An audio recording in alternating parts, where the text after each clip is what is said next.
Welcome back. My first guest today is the great Luke Jones. Always a pleasure and a privilege having you on our show, Luke. Dennis, how are you, my friend? Let me be the first to wish you a happy new year. Hey, I appreciate that, and right back at you. And there's a certain buzz around the Ravens these days. The Baltimore Ravens, the 10-5 Baltimore Ravens. You'd think that they were 5-10, and look, every team has issues, every team has holes. But the positive thing for me, Luke, is it seems that everybody at the castle is blocking out the noise, and they're focused on the Steelers, where the fan base they're focused on other things. Yeah, and I mean, I look, Lamar Jackson's this team's best player. I think we would all agree without him, they're not going far in the playoffs. We don't know if they're even going to go far with him, assuming he makes it back for a January playoff run. So I understand that. But as you mentioned, and I do think it's a credit to the rest of the football team. And look, that's not to say that there might not be questions and concerns and other feelings behind closed doors, but they've taken care of business. And it's certainly been a schedule that's afforded them the opportunity to keep winning even without Lamar, as they've gone 3-1, considering he went down so early in the Denver game before it was decided. So, but you play the schedule that's presented to you, and the things that they've done well, they've done really well. The things that they aren't doing well, which are very evident at this point in time, they've found a way to overcome that. So, what that means once they do get into the playoffs, because as we know, they qualified with their win over Atlanta on Christmas Eve. We'll see. But in the meantime, they're finding ways to win, and the running game looks very good, even without Lamar Jackson on the field, and the defense continues to look good, albeit against less than stellar elite competition. So, from that standpoint, yeah, they're taking care of business. But it is funny how you mentioned what you did. I was actually talking to some other reporters who cover the team, have covered the team, either as long as me or longer than me even. And it really is difficult to think back to a year where the Ravens have been in the position that they're in right now. A 10-5 team that's clinched a playoff spot. Whether they're going to win the division or not remains to be seen, certainly. But just the overall vibes and the overall feeling about the team is just it's a lot of frustration. And I think a lot, to be clear, I think a lot of it's legitimate, but I do think some of it is let's also take a step back and realize that, this isn't something to take for granted. And, even just looking back to last year and how the end of last year played out compared to how this year has played out with Lamar Jackson missing the bulk of December. So I think it's important to keep that proper perspective. But at the same time, I'm not going to sit here and say as Lamar Jackson looks like he's in danger of missing a fourth straight game and really a fifth full game when you consider he missed most of the Denver game. To me, it would be naive to be dismissive of that. And no one, not suggesting that you're saying that either, but he's pretty important last time we checked. So I can understand plenty of the angst. And, I think at the same time, it does get a little exhausting, the conjecture and what's true, what's not true, what's reported, what's Sure. again, what's rumor. I mean, it really there's a lot to it. And in the meantime, yes, the Ravens, the rest of the roster, the coaching staff, etc., they deserve credit for getting the job done, even if it hasn't exactly been pretty or overly impressive. When you have, whether it's a quarterback or a coach that's not under contract, I think back to 2018. John Harbaugh wasn't extended initially anyway, and when these people aren't under contract, it does lead to conjecture and speculation. And I think people just make stuff up in their own minds. I mean, they don't really know what goes on behind closed doors, right? And so, whereas Pittsburgh week used to be a big week with the fan base, now again the story is, they're trying to look into, is Lamar holding out? Is he ever going to play again for the Ravens? I mean, there's a lot of time between now and the playoffs in March and the NFL draft. And a lot of things could happen. Someone said, well, Hollywood Brown is in his ear. He went to Arizona, the 4-11 Arizona Cardinals. And then, of course, you have the people that are hating on John Harbaugh. Yeah, do we want a Cliff Kingsbury? Do we want a Nathaniel Hackett? Do we want a Josh McDaniels? I mean, what this has been a very entitled fan base, franchise, lots of success, 2 Super Bowls, and I think people just making up a lot of stuff these days. Well, I don't even know if it's so much making up stuff, but I feel like everyone is seeing what they want to see or refusing to see what they don't want to see. So, you get into I mean, so much of what we talk about is subjective, right? I mean, 100%. but at the same time, you look at it objectively and say, well, they're 10-5. John Harbaugh has led a team to the playoffs for the 10th time in 15 years. That's a pretty short list of head coaches who have had that many playoff appearances, certainly in that short a period of time. In the same way that people were complaining about Mike Tomlin in Pittsburgh, and if the Ravens hand him a loss on Sunday night, will be the first losing season in his tenure. I think it's always important to remember you got to find that balance. You're always wanting to be better. There's no question about that. There are things about this organization that are shortcomings. We blasted them about wide receiver for years now. However, you also have to recognize that you don't want to fall into that trap of perfect becoming the enemy of good. And what I mean by that is not that you just settle and you're settling and you're fine with where you are and you're growing complacent, which is always a danger. And I think I felt about 5 years ago that the Ravens were really falling into an area of complacency, and then they went out and drafted Lamar Jackson and got rid of Joe Flacco and made a transition, at least at the most important position on the football field.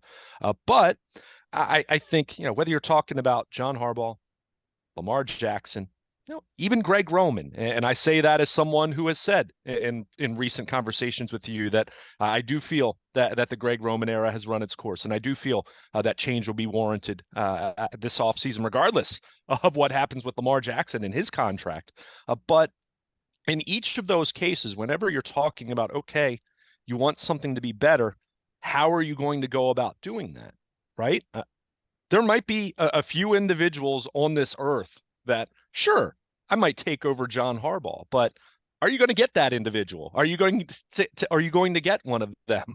Or are you going to hire someone else who ends up being way worse than John Harbaugh has been at his worst, which has still been, again, he's had 2 seasons where, they were out, really kind of bad, right? And I mean that, when you look at it. So, rest of it's been either playoff caliber winning season or 500. So, from that standpoint, I think you have to be careful what you wish for. And I think the Ravens, in the same way that we're now talking about Lamar Jackson. And look, you and I have talked about things about Lamar or his game or this offense or this franchise or the salary cap moving forward that certainly make you take pause at the very least. But at the same time, if it comes down to they eventually can't work out a long-term deal, whether it's this offseason, next offseason, whatever it might be, and they have to trade him, well, you might get as many first-round picks as anyone has gotten for a player.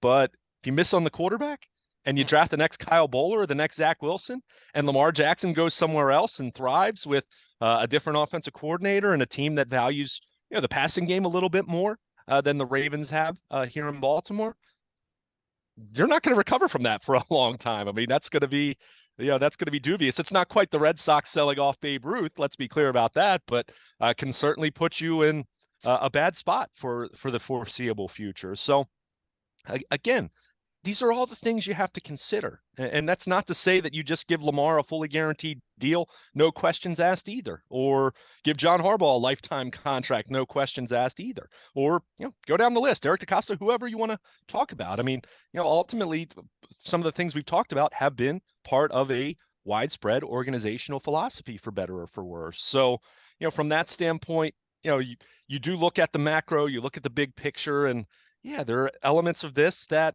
I think are what's going to lead to this being a fascinating offseason in a lot of ways, because I'm not exactly sure how it's going to play out.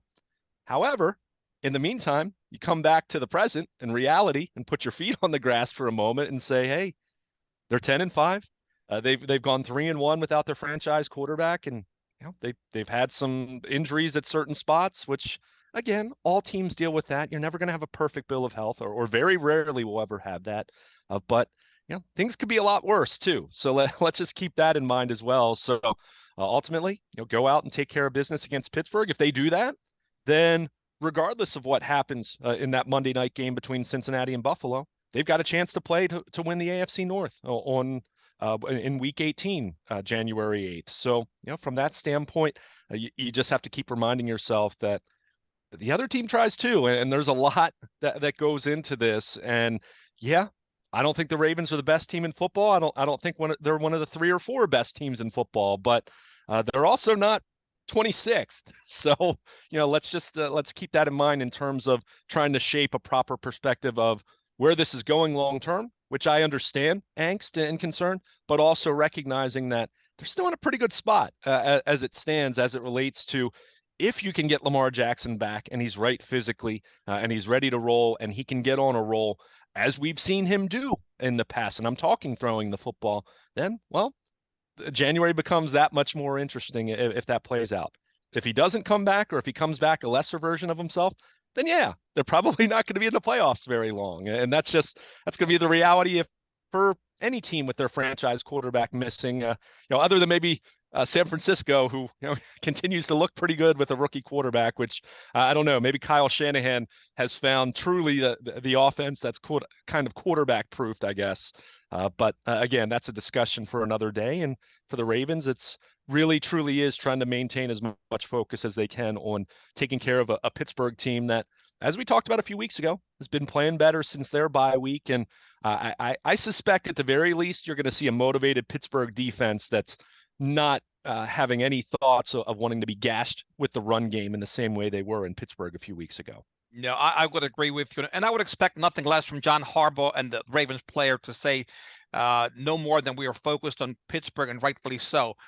Whether it's a Tyler Linderbaum with his youthful exuberance and looking forward to the matchup and talking about there's still yards to be gained in the running game and how much he loves playing football. Roquan Smith, who I'm not sure how many times he sniffed the playoffs as a Chicago Bear. I haven't gone back to look if the Bears ever made the playoffs while he was on the team.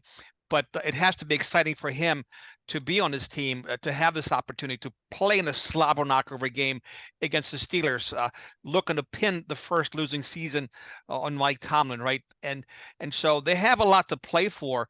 They're a proud squad, and to me, Luke, a lot of it has to do with the health of guys like Calais Campbell and also Marcus Peters. Can he come back and shore up the side opposite of 44, the Marlon Humphrey? I think he's a big key as they march towards the playoffs and their chances of winning ugly as they've done the whole season.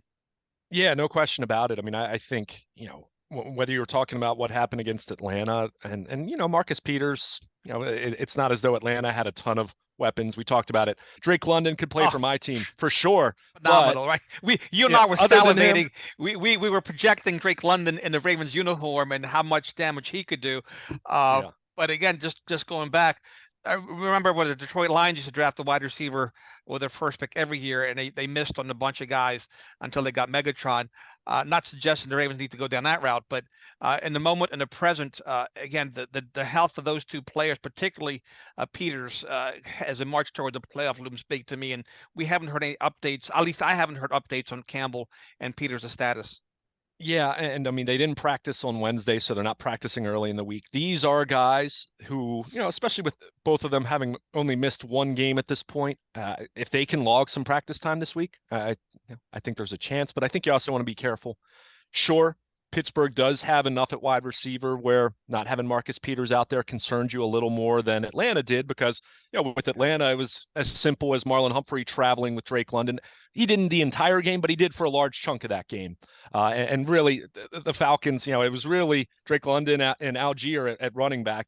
Those are their two guys that you said, hey, those guys can play. I mean, if Atlanta, whether it's Desmond Ridder or whether it's them acquiring another quarterback or whatever, they've got a couple pieces there, and that's not even mentioning Kyle Pitts, who's of course lost for the year. This is a Pittsburgh team that has more talent at wide receiver, so that's where the Campbell injury, or not the Campbell, the Peters injury concerns you a little bit more there. With Calais Campbell, it's not as though the Falcons ran all over the Ravens, but like we saw in that Cleveland game, a little more running room than we'd seen against this Ravens run defense here in recent weeks. So that could loom a little larger for this Pittsburgh run game, which, I don't think is great. when it comes to efficiency, but they certainly lean into it. And if you don't have Calais Campbell up front, it can certainly make a difference there. Even though I felt like some of the younger defensive linemen, for the most part, did a good job against Atlanta. They kept them out of the end zone. 0 for 4 in the red zone, I think it was. So, from that standpoint, as it pertains to this week, it's certainly not ideal, but I think your point certainly is more focused on the big picture. And, the early indications were that these weren't season-ending injuries, in the context of not so much that they were, going to be out 3 months, but when you get this late in the season, lots of injuries that wouldn't be season-ending injuries are season-ending injuries. So that's where we kind of look at that. And my point being, if Campbell and Peters can log some practice time at the end of this week, whether they play Sunday or not, that you would think that would bode well for them potentially being able to play next week. So I think unlike them, Lamar Jackson at this point, he's got to log some practice time. Whether he's going to, I don't expect to see him out there Sunday night at this point. I kind of feel that at this point he's going to need at least a few days of practice, right? To see if the knee's right, to kind of get his clock back, so to speak. You're talking about, he's going on if he doesn't play Sunday night, it's going to be over a month since he's played in a game. So, I think for Peters and Campbell, for them, it's more so managing it and that they're back. I did see both of them in the locker room on Wednesday, which they didn't practice, but typically you see players in the locker room. That's generally a sign that maybe they're getting a little bit closer. For what it's worth, I saw Lamar Jackson in the locker room at the end of last week, but so I don't want to read too much into that, but and previous Luke, week he was also in a huddle I think in the third quarter for the Ravens on the sideline. He's still very much engaged for all the narratives out there. The guy I believe he wants to play if he can. Who, Lamar? Yeah, Absolutely. Yeah, there's so much. And look, I don't want to dispute anyone else's reporting, things of that nature. You hear different things over the course of time. That's conjecture, off the record, discussion, pure, whether it's someone's opinion, whether it's fact, and some of it has truth to it and other elements of it are completely false. I don't know for certain one way or the other. I can't tell you definitively if Lamar Jackson's been perfectly on time for every single one of his rehab sessions, or, that I've heard any suggestions that he's flaked out on it totally or anything like that. So all I can tell you is what I know. And I saw him in the locker room last Thursday. He's been on the sideline for all the games but the Cleveland game. According to the Ravens, that was not wanting him to be on the plane, because of swelling, which I thought I did find to be strange because he'd gone to Pittsburgh the previous week, and it's not as though Cleveland's a much longer flight than Pittsburgh is. So, but that was the only part that was kind of strange to me. But he's been on the sideline. He was in the locker room after the game. Sure. Seeing him in the locker room on Christmas Eve, did he look like someone who was on the verge of being back ready to play necessarily? No. Did he look like, was he on crutches or was he wearing a bulky knee brace or anything like that? No. So, I think what we can conclude at this point, not to make it too much about Lamar, because you did ask me about Peters and Campbell, but sure. I think, it's been reported by multiple reputable reporters that it was a PCL injury. The Ravens have never confirmed that, but Lamar doesn't have an agent. Lamar generally doesn't talk to reporters other than a press conference setting. So it doesn't take a rocket scientist to conclude they got this from the team. The early indications made it sound like it was more of a grade 1 PCL sprain. I'm guessing it's probably closer to a grade 2, or he would have been out there. Look, I'm not saying Lamar Jackson isn't going to be thinking about business in this thing. He should be.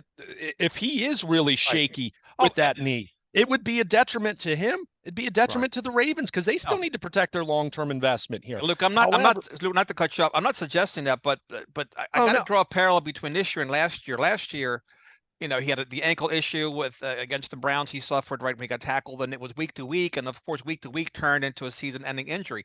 Now, I don't expect John Harbaugh to sit there and give away nuclear codes, right? But it does. If it's more severe than they've announced, then it is season-ending. Who knows? That's why us as fans are left in the dark. and Sure. to speculate about what's going on with him. We don't have a definitive, hey, it's grade 1, grade 2. Right. It looks good, looks bad. I mean, John Harbaugh was frustrated to the point in his last presser. He said, listen, I'm going to coach the guys that are here. And that people read other things into that. I didn't. I just think he got tired of, he's not going to tell you what's going on, period. And he doesn't have to. Yeah. I mean, and that's, hey, the Ravens become less and less transparent over the years. We've talked about that. Nestor and I have talked about it. I know you've talked about it with Nestor, and there are parts of that I respect. There are other parts of that I don't respect quite 100%, as much, quite frankly. Yeah.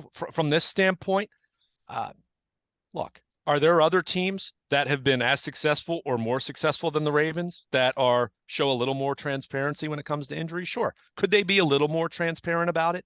From the beginning, could they have been? Yeah. But I also, and I always talk about this, I call it the Madden mentality. And what I mean by that is the Madden video games. And anyone who's played those over the years, and I played them once upon a time when I was younger, I don't play as much now, but you would play seasons and injuries were part of the game. But the way it would turn out with those injuries was it would give you a set number of weeks, and then that player would come back and he'd be totally fine. Real life injuries don't work like that. There is a wide range of being injured completely and you're totally out, and being 100% and you're feeling no lingering effects. I mean, J.K. Dobbins is a perfect example of this right now. Look at him. He talked about it, and you want to talk about transparency. He went into detail talking about how he feels, probably to the point that I'm guessing John Harbaugh and some people in the organization weren't thrilled, but I don't care. Hey, it serves my purposes as a media member, and fans want to hear about it. I think it's fascinating. He kind of talked about his knee and his leg and his hamstring, and how he talked about if football were played on a 40-yard field, he'd probably be 100% right now. And that really matches up with what we see in the eyeball test. You and I have kind of joked about it. It's almost like, he doesn't have that highest gear that a car would normally have. So it only goes up to, I don't know, 40 miles per hour, whatever arbitrary number you want to throw out. And then, it starts shaking, right? I mean, we've all, not that anything you'd get from Coons, of course, but we've all been in an older car that didn't run very well and gets to a certain speed and it just starts vibrating, and you're like, hey, I need to ease off the gas a little bit.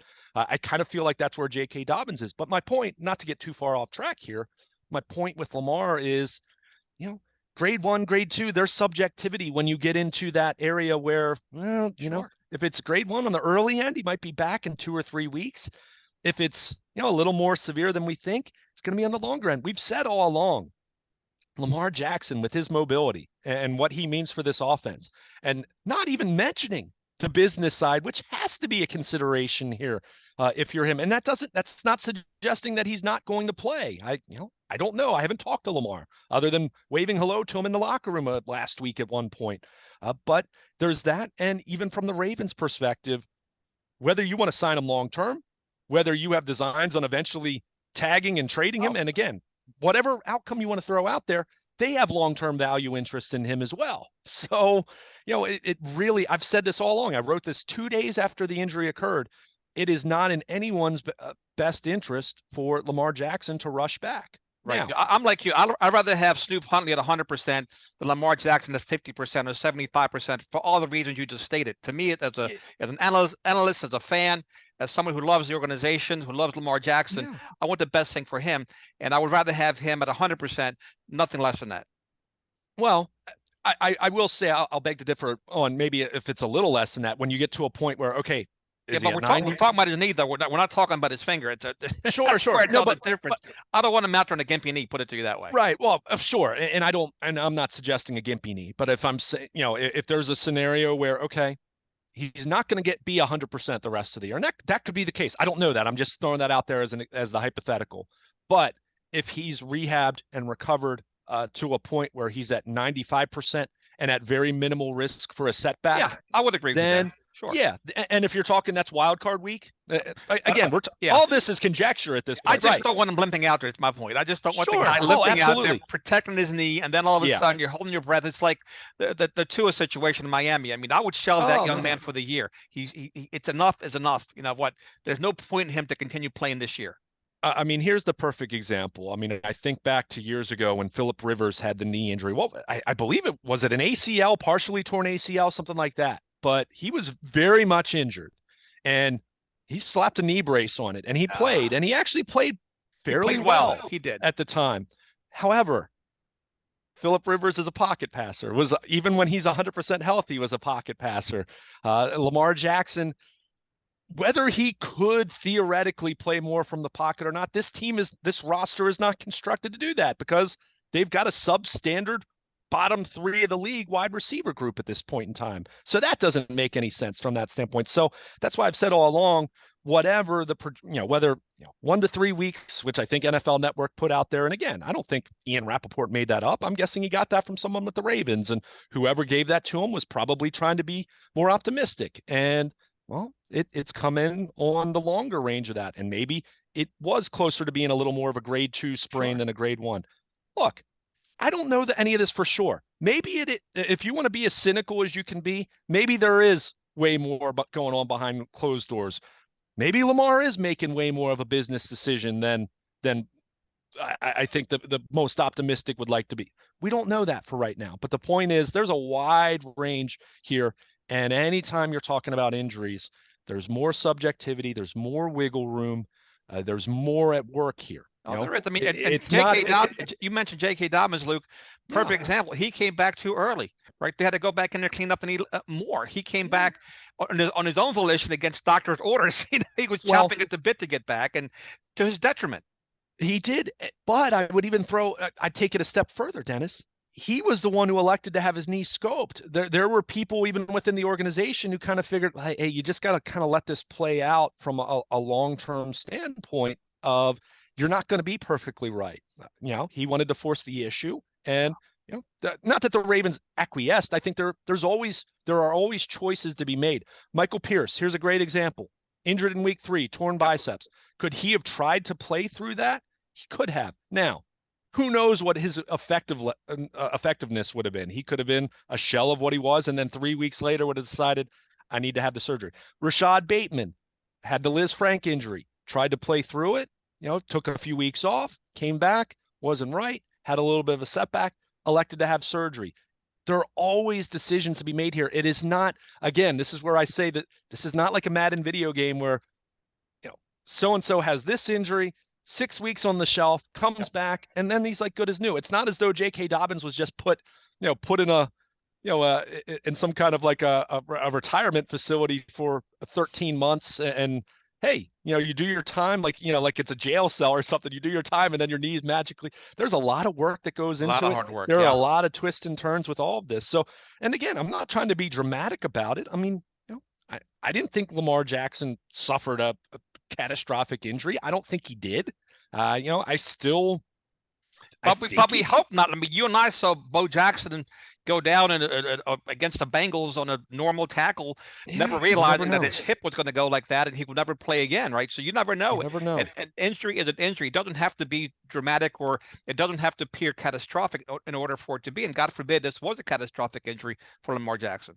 Yeah, and it's not. I mean, I don't think it is. I don't think there's any indication to believe it was. But I did throw this out there, I think, and I don't even want to say I said it in jest because I was serious about it, but Rashad Perriman, when he got hurt, his first day of full training camp, his rookie year, it was a PCL sprain. And I will say this, the way he went to the ground, now he was running a route, but it was the same deal where his knee was bent and it hit the grass, hit the ground, in the same way that Lamar Jackson's knee was bent and it hit the ground. Now, we all remember how the Ravens mishandled the Rashad Perriman injury, especially with the way they vocalized that. And they really, they did that kid a disservice, quite frankly, the way they handled that, with the way they talked about that.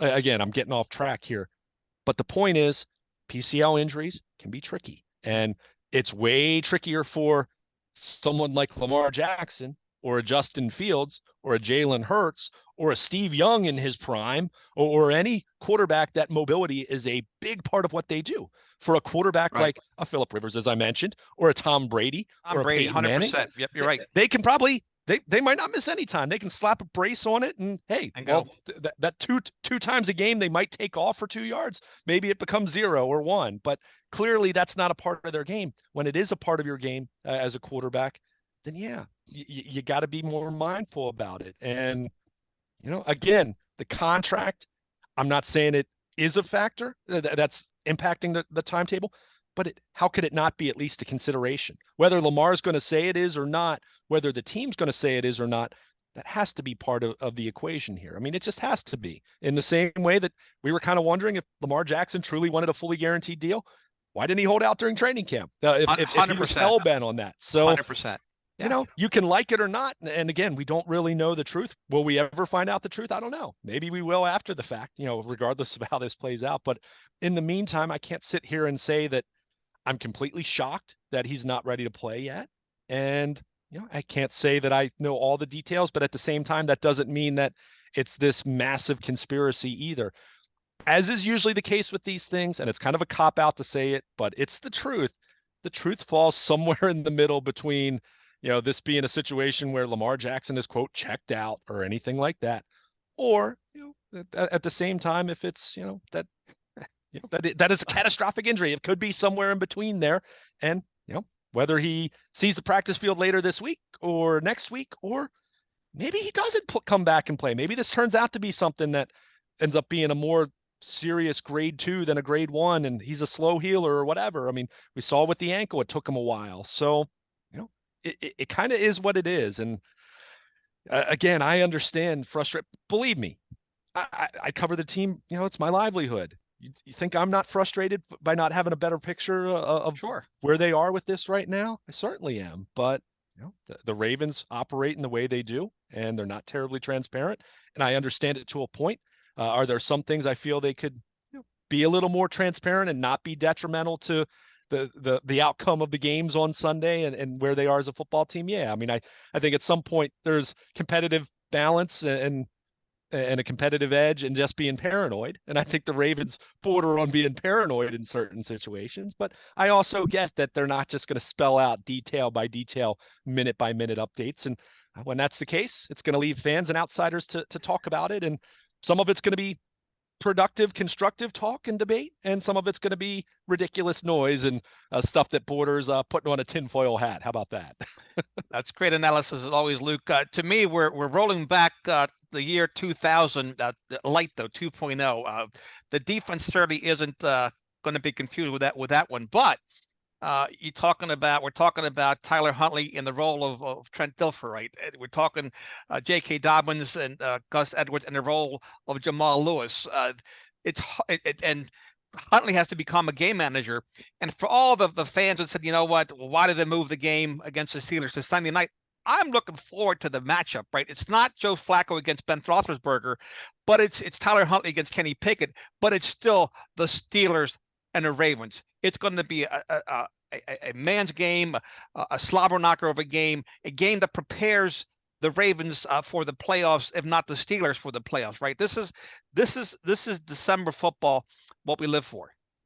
No question. I mean, and just look at how both of these teams have played over the last several weeks. I mean, they're playing close games. They're winning. They're not aesthetically pleasing. I mean, Pittsburgh is better overall. Yeah. So I mean, it really. Yeah, I'd rather win 19 to 15 than lose 45-40, right? So it is what it is, and these two teams bring out the best in each other. And to hear the players from both sides looking forward to the matchup, it should be Sunday Night Football, because if you're a purist, if you love, just good hard hitting football and respect amongst the teams, you couldn't ask for a better matchup. Yeah, I mean, again, it's a rivalry game, as you mentioned. You have two good defenses. I do think the Ravens probably will need to make a couple more plays in the passing game, because my hunch tells me the Pittsburgh defense will be really amped up to, not be embarrassed the way they were on the ground. And the encouraging part for the Ravens was they took some shots, downfield against the Falcons. So they did. They did. Huntley threw a jump ball in Marcus Robinson's direction, which I'd like to see more of, whether it's him or Andrews or Deshaun Jackson or Isaiah Likely. Throw some jump balls out there. Keep the defense honest. Yeah, I mean, and you have to pick the right spots to do it. There's no question about that, and that's where you want Huntley to, first and foremost, take care of the ball, as you mentioned. You made the Trent Dilfer comparison. I mean, that was the thing. Trent Dilfer, for the most part down the stretch of that season, he didn't put the ball in harm's way. He did on a couple occasions, and Right. there was a dubious holding call that wiped out a pick six in that Super Bowl that we Right. all remember. Right. That, Right. but at the Could have same turned the time, game. Yeah, but don't turn the ball over. Play good defense, right? Run the ball, control the game. It's a formula that you have to be perfect at, right? You can't afford to fall behind, but you can catch lightning in the bottle. The best team doesn't always win the Super Bowl every year. yeah. I mean, and I'll go back to I don't as they're presently constructed how they're playing. No, I don't think they're going very far in the playoffs. But hey, each game that you can, if you win on Sunday night, and that guarantees, regardless of what happens with Cincinnati Buffalo on Monday night, you have an AFC North championship game. Is Lamar Jackson back for that? You hope so, because you'd like the idea of being able to win the division and having a home Sure. playoff game. But if not, that's another week. And then you get to the wild card round, and then it's like, okay, well, if Lamar's not ready then, well, go see what happens, I guess. I mean, it really comes down to that. But in the meantime, again, they're 3-1 without him. And it's not a 3-1 that I think, again, you look at the opponents: Denver, at Pittsburgh, Cleveland, Atlanta. Okay. Not a murderer's row of opponents, but it is what it is. So, you're surviving right now. You're treading water right now. Right. That's what you're doing without your Right. starting quarterback, and you just have to hope that Lamar Jackson's out there on the practice field here sooner than later. And unlike last year, I don't know. unlike last year, when Huntley was in, he had a depleted defense, right? So it's complementary football. This year, he's got a pretty strong defense, right? And if he can get Marcus Peters back and the Calais Campbell for the playoffs, this team will always have a puncher's chance. Doesn't mean it's going to be a great chance, but given the fact they've lost Rashad Bateman, given the fact they lost Devin Duvernay, they lost some pieces. Again, as a fan, I'm happy with where they are right now, given all the challenges they've had to face. Yeah, I mean, I kind of look at where this team is right now, and I look at different, as you know, Dennis, I'm more of an analytical guy, so I'll look at DVOA and different efficiency metrics and things of that nature. And where I kind of put the Ravens right now, I kind of feel like they're the seventh, either sixth or seventh best team in the NFL right now. Okay. You got the three teams in the AFC that are ahead of them, which to me are pretty evident: Kansas City, Buffalo, Cincinnati, whatever order you want to put them in. Feel the Bengals' body of work over the second half of the season, they deserve to be ahead of the Ravens at this point. Now, it doesn't mean that they'll win Week 18. Who knows? And then in the NFC, certainly Philadelphia deserves all the credit that they get. San Francisco has looked like they kind of look like the better version of how the Ravens are trying to play right now. I mean, Dallas is maybe there right with the Ravens. I kind of feel like that. I don't trust the Cowboys in January, but hey, the Ravens haven't been great in January in recent years. So, we can't judge them. But my point is, I kind of feel like they're at the head of that next tier, so to speak. So if you can, as you mentioned, get Calais Campbell back, get Marcus Peters back, obviously you need Lamar. I don't think anyone's suggesting otherwise. But if you do that and you get a Lamar that's healthy, and you get a Lamar that is ready to play at a high level. And again, that's a lot to ask when you're talking about a long layoff, if we're being realistic. But if he can do it, then, hey, roll out the ball and see what happens. And it should be interesting. So until you get to that point, you're just trying to tread water. And the Ravens have done a good job doing that. And we'll see what happens on Sunday night. It's going to be a tight game. I think Vegas, I've seen it went from 4 points, and the last I've seen it was 2.5, and we'll see if it kind of wiggles, a little bit more. But Vegas sees what everyone else has seen over the years, that regardless of who's at quarterback or who's on the field or who isn't, this is generally a very close game. And we've talked about it. I mean, look at just a few weeks ago, it was no one anticipated it was going to end up being Mitch Trubisky against Anthony Brown at the end of the game. And it was still an entertaining, maybe not a great football game, but an entertaining close football game at the very least. For what it's worth, I was upset that the Ravens knocked Pickett out of the game, because I thought they had a better chance of confusing the rookie than Trubisky. Trubisky comes in, he starts throwing dimes. Yeah. Thankfully, he was a turnover machine in the red zone. I could be wrong, as I am often, but I feel better against Pickett for some reason. For the same reason I felt better against him in Pittsburgh. Right? I think they have a better chance with Marcus Williams on the back end to get some picks, confuse a rookie, versus Trubisky, who could figure it out on a cold Sunday night in Baltimore. Yeah, but you never know. I mean, even the second half of the Atlanta game, Desmond Ridder actually, which I thought he was completely overmatched early in the It game, was, yeah. he flashed a little bit. But Yeah, but that's the territory of a young quarterback. I mean, Kenny 60-minute Pickett. game. Yeah, I'm not it's a long, I'm long not game. right. I'm not convinced that Kenny Pickett's the long-term answer in Pittsburgh. I think they're certainly hoping he is, and had a really nice game-winning drive against the Raiders on Christmas Eve night. But we'll see how it plays out. Roquan Smith was asked about it, and kind of said, "Hey, we didn't really get a chance to really see him. I mean, he's knocked out of the game very early, It was so there's Roquan's nothing fault. Roque was right. not at fault for that, right? Which No, again, no question. I'm not trying to make fun of the young man's injury, but Oh, of still, course. I'd like to see more of him against the Ravens because I do think they have a chance to work him over a little bit. But Najee Harris hasn't had a lot of success running the ball against the Ravens. That's still going to be the key for both Hmm. teams. Job one is to stop that run. Oh, no doubt. No doubt. But at the same time, just like we said, what happened in the previous game, oftentimes in this matchup, this series, this history doesn't mean a whole lot. We can all remember the Ravens, what was it, 2011, just blew the doors off the Steelers in week 1.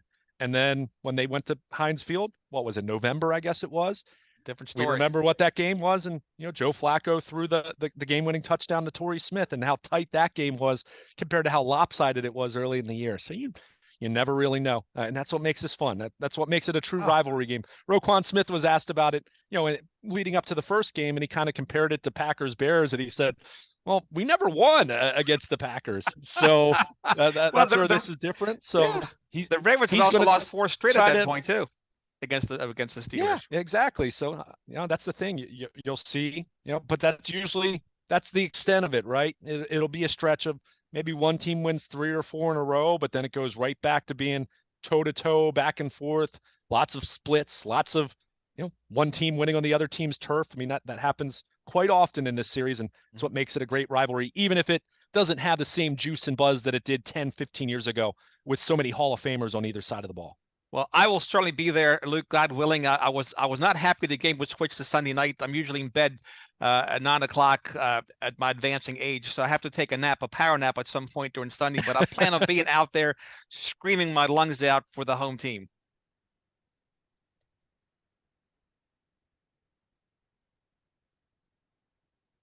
Yeah, absolutely. I mean, hey, it's Sunday night football. It makes for a long night, as you mentioned, a very long night for me in the press box. But hey, that's what you sign up for. And as Mike Tomlin said, I'll quote the enemy here, but he said if you're having games flexed late in the season, that means you're doing something right. There you go. So maybe not so much the Steelers, but on the Ravens end of this, even without Lamar Jackson, even with some of their deficiencies, they're 10-5, and they're right there.